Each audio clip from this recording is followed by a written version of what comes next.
रुसल छिगे रानी किया अपना रहा जस चुपचाप बैठल छी बोले न चिरहा जस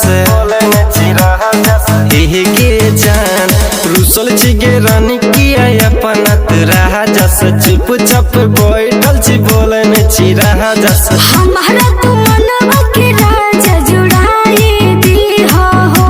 ए राजा हो नौ भर के नथिया गाढ़ा हवाई दी हो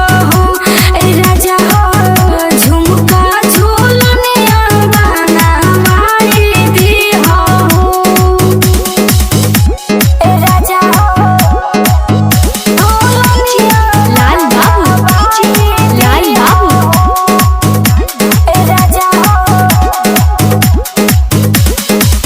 नौकरी छै छूट लगे छगे मजबूरी नून रोटी ल बेचै छियै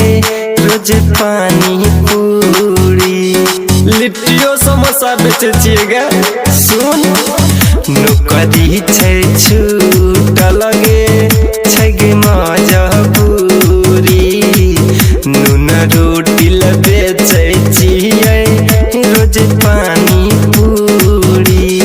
लोनहवा उठावा तू जाके चुकाए दे हो ए राजा हो नौ भर के नथिया गाढ़ा हवाई दे हो ए राजा हो झुमका झूलनिया बनावाई दे हो लाल बाबू लाल बाबू झूलनिया बनावाई दे हो नैहर ने जाई है सुगी करना